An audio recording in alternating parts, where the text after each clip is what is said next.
পালং শাকের এমন রেসিপি খাইলে আপনিও হয়ে যাবেন পালং শাকের বড় মাপের একটা ফ্যান।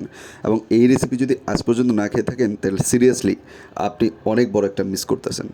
বাইরে তো কিনতে পাওয়াই যায়, কিন্তু একটু এক্সপেন্সিভ। এই জন্য আমরা ওই টাকা দিয়ে মনে করেন যে আরও অনেক মানুষ খেতে পারছি এরকমভাবে বানাইছি। প্রথমে টমেটো পেস্ট করে নেওয়া হয়েছে পেঁয়াজ আর মরিচের সাথে, মশলার সাথে। তারপর জাস্ট আমরা যে শাকটা সেটা সিদ্ধ করে ব্লেন্ড করে দিছি, পালং শাকটাকেই আমরা ইউজ করেছি। এবং এর মধ্যে দিয়ে দিয়েছি কটেজ পনির। ইয়েস, কটেজ পনির ইউজ করেছি।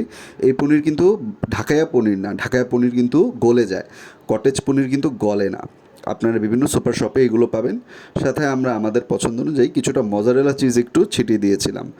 একদম পুরাই চিজি চিজি হয়ে গেছিলো। এটাকে পালক পনিরও বলে এই ডিশটাকে, অতএব আপনারা বুঝে গেছেন এতক্ষণে। আমরা বাটার ইউজ করেছি কিছুটা, বাটারের সাথে কিছু ধরনের মশলা টশলা ইউজ করে এটা আমরা পরে মিক্স করে ফেলেছিলাম। এই ডিশটা সত্যি খুবই টেস্টি।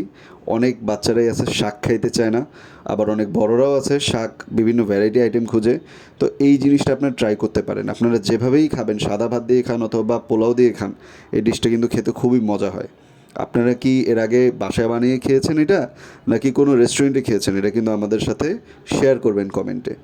আমরা এই যে মশলাটা, বাটারের সাথে যে মশলাটা, সেটা পালং শাকের মধ্যে মিক্স করে দিলাম। এখন নেড়ে চেড়ে ঠিক করে দেওয়া হচ্ছে। এটা আমরা খেয়েছিলাম সাদা ভাত দিয়েও একবার খেয়েছি, পোলাও দিয়েও একবার খেয়েছি। দুইভাবেই দুই রকম টেস্ট। পোলাও দিয়ে খেলেও মনে হয় যে রাজকীয় একটা ফ্লেভার পাচ্ছি, শাক দিয়ে খেলেও মনে হচ্ছে যে পুরো স্মুথভাবে মুখের ভিতরে খাবারগুলো চলে গেল।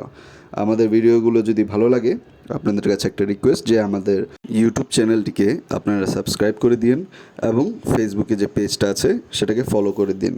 আপনাদের মূল্যবান কমেন্ট অবশ্যই করবেন। ধন্যবাদ।